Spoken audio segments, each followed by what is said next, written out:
You're listening to Kizuki, the podcast. I'm Mae Yoshikawa, and I define the Japanese concept of Kizuki as the following. Kizuki. 1. A moment of epiphany, an aha of realization or insight which opens the knower to a new dimension of truth that was formerly unknown. 2. Steps in an incremental growth of awareness, resulting in a movement from ignorance to greater awareness of the bigger picture. A kind of knowing that cannot be undone, that cannot be unrealized.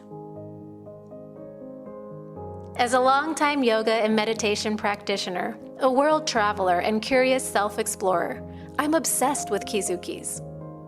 Listen on each week for inspiring and enlightening stories that may just tip you over for your next aha. On this week's episode, The Master Wound, I'm Not Worthy.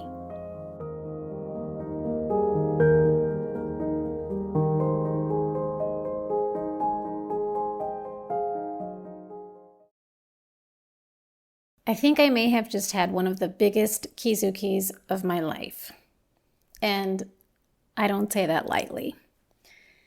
There have been a few realizations in my life that have changed the trajectory of everything. You heard the original 001 episode, Why? That turned into Not Why. And then the following episode, Borderline. That was probably another massive kizuki too. And then the other day, this happened.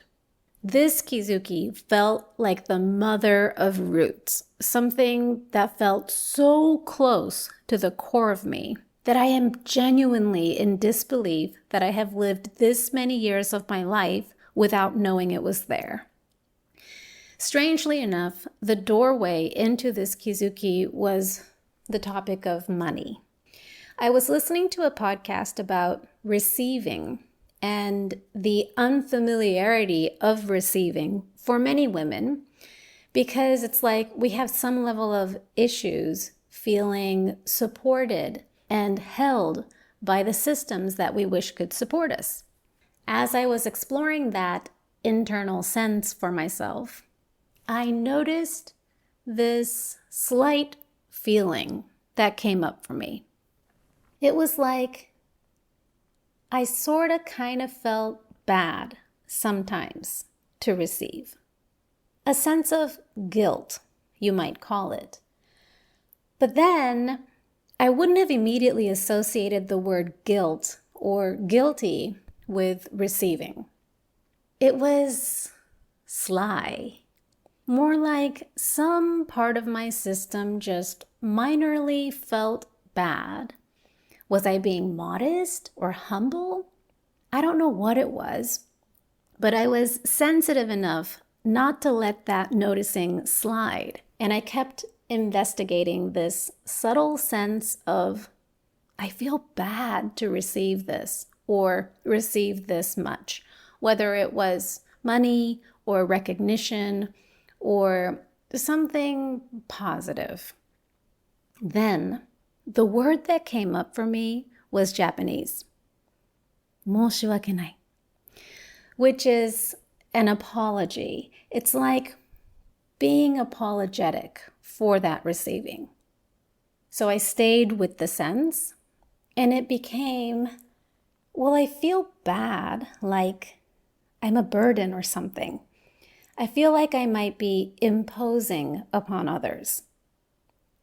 And I was like, wait, what the fuck is up with that? Like, why should I feel like I'm imposing? Why do I feel like I'm such a weight? And since when? And then that curiosity and gentleness of exploration opened a whole flood of old memories, history. Okay, so growing up, I was the youngest of 4 siblings in our household. And there's this mysterious age gap from the other 3. I don't think I was a planned child, you see. And in my youth, I once asked my mom whether I was an accident. And my mom would never admit to that. She always said, "Well, of course we wanted you."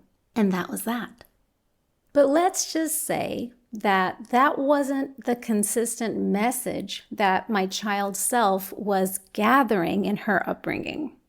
Of course, not to say that my parents didn't love and care for me. I had food, shelter, education, well, for the most part, and I grew up in a peaceful country. I even got hugs from my mom, and my dad would play volleyball with me. That being said, I think I was as young as 2 when my parents sent the other 3 kids to the US for summer camp, and I had to stay back because I was too young to go. And as I grew older, there were many rules around the house that applied to all 3 of the other kids, but me. And as the economy changed and my parents grew older, their relationship changed and financial pressures increased. There was this sense that my parents were struggling to afford our life and to afford every child. And so as the older 3 were grown or gone and in college, I sort of kind of got situationally scrapped. Like I got the way short end of the stick. Then when they got divorced, I was 15. And my recollection of that time is that neither of them wanted to take legal custody of me. There was never a conversation or explanation around this for me. And, well, I just had to presume it was primarily financial, maybe partially to spite each other because there was so much hate. But most of all, for whatever reason, the circumstances were tough for both of them. And it just didn't work out. And all along, my teenage inner narrative was, it's okay, they love me anyway. But wait, let's stop there and give that girl, her heart, the mic. Because I don't think this, for me, was whether they felt love for me or not. That wasn't the question. It's that I don't remember having a deep felt sense of, we wanted you. I want you. I choose you. I'm so happy you're here and you're with me.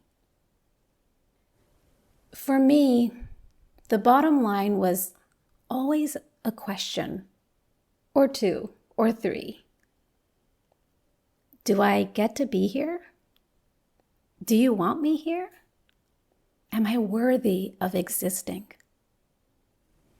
Somehow it just got ingrained in me in my formative years that receiving resources from my parents felt like imposing on them.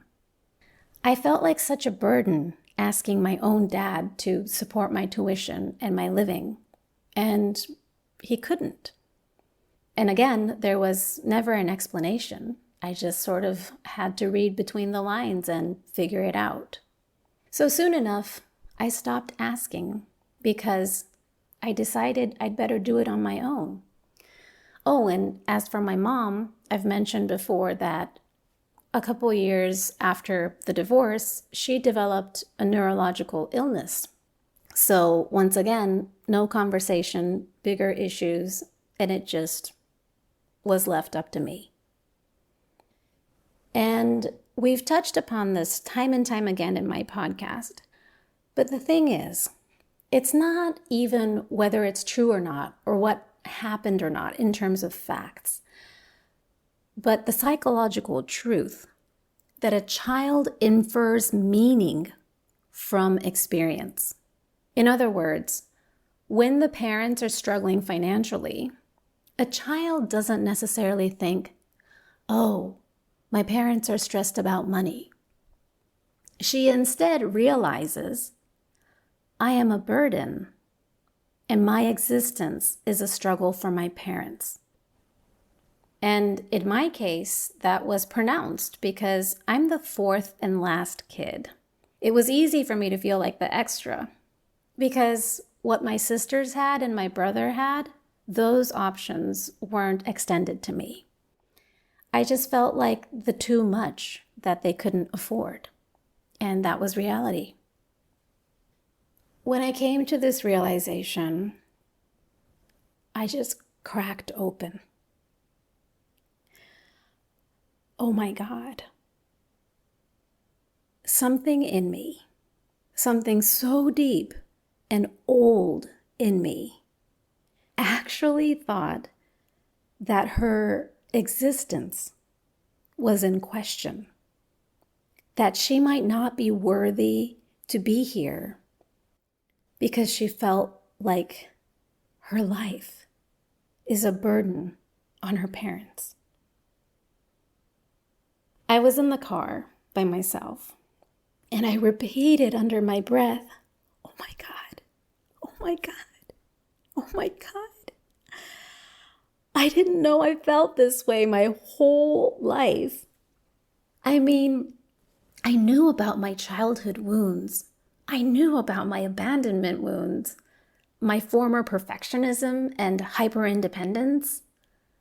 I realized the endurer and the carrier, the girl who has to carry everything and handle everything.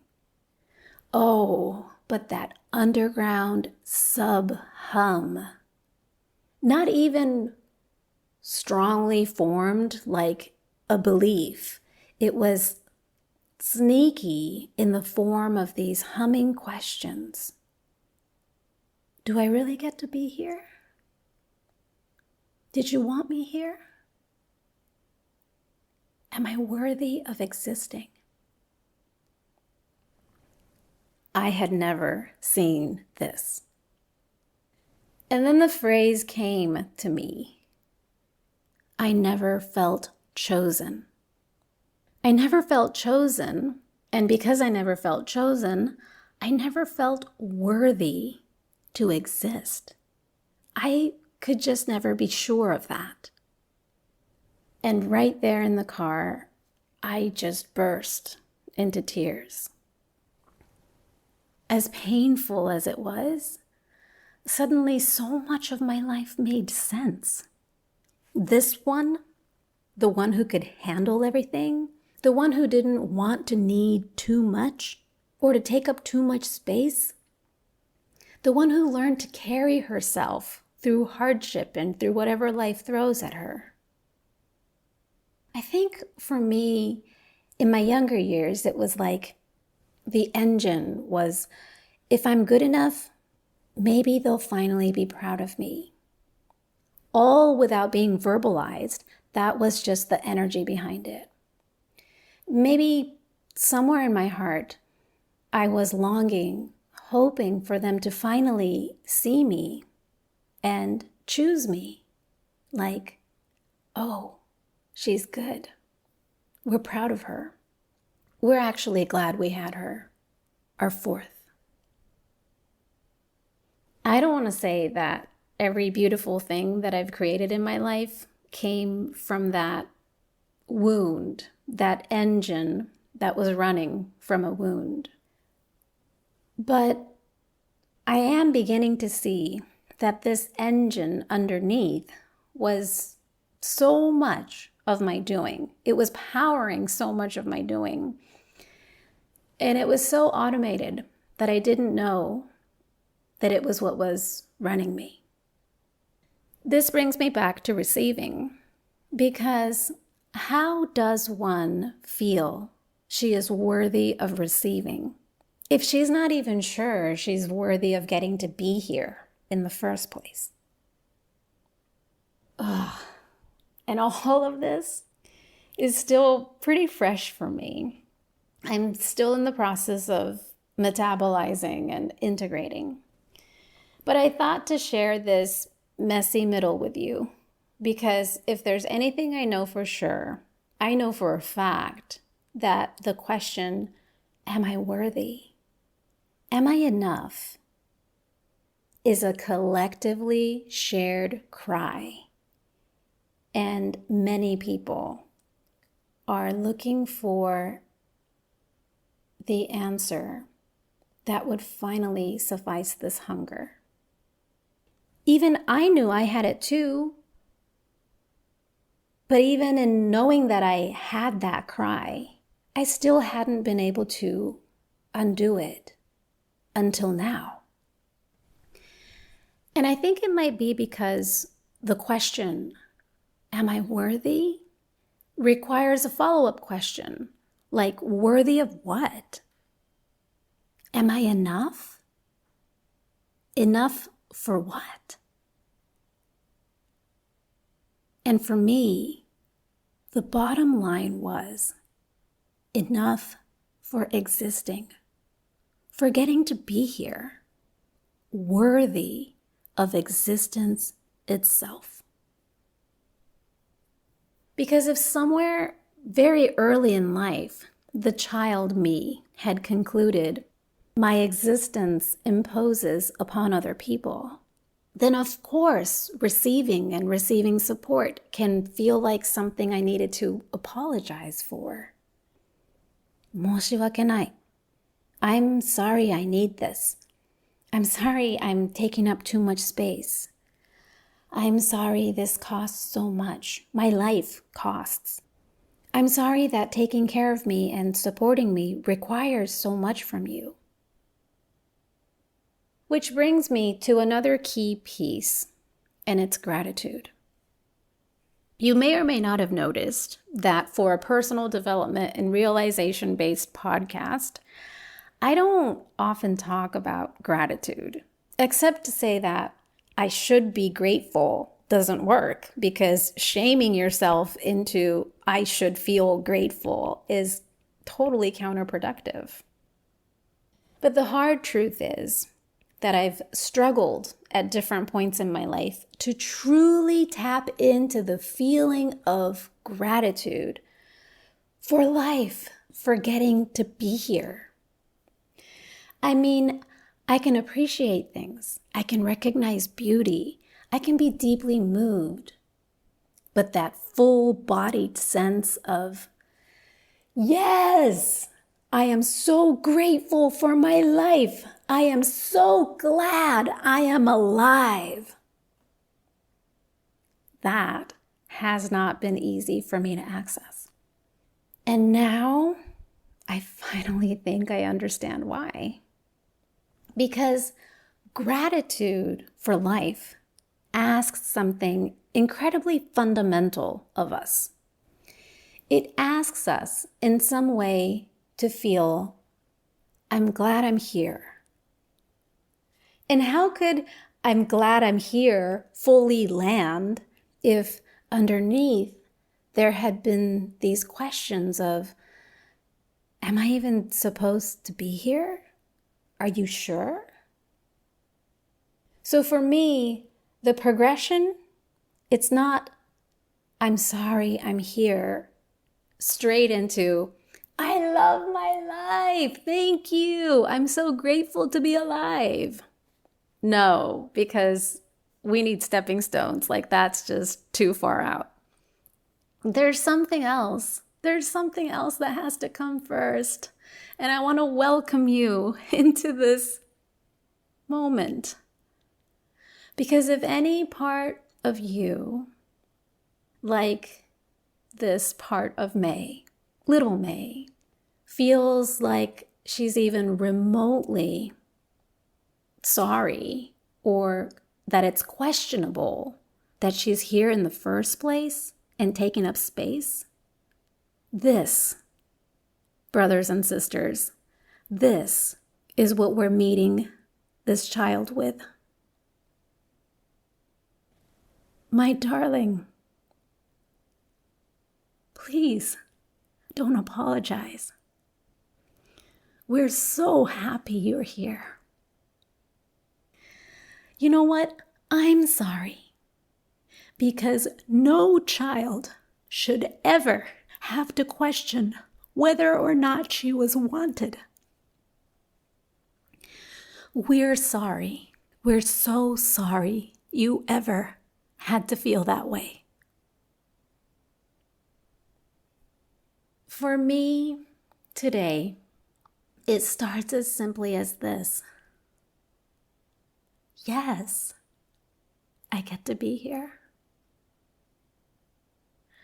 I get to exist just as worthy of living and taking up space as everyone else, any tree, butterfly, blade of grass.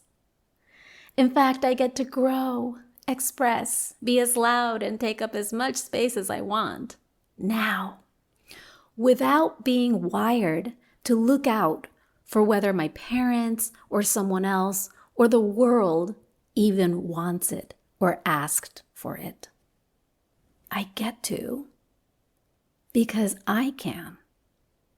I get to because I can choose to if I want to. And that's between me and life. No more middlemen interpretation through my parents, society, culture, partner, or any fucking buddy else. Because I get to exist, it is from this fundamental soil from which everything else can grow. You're worthy because you get to exist. I hope you know that. And one day, somewhere down the line, we'll get to gratitude. Gratitude can grow from that. But no hurry, no personal development rush here. To be real with you, in that car, the next thought that came to me was this.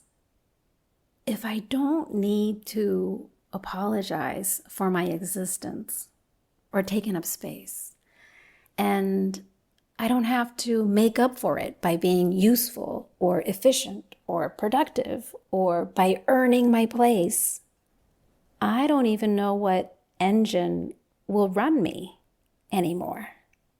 I mean, who the hell am I when existence itself doesn't have to be proven? I don't fucking know. And for once, ladies and gentlemen, I don't want to answer that question. This isn't another project. I don't want to say, okay, great, I found the master wound. Now, what are the 3 steps for healing it? You know? That's just so uncalled for. That's so old modality. And I'm just leaning back here. I'm appreciating myself staying here because I get to. Why? Because I am worthy of existing just as I am.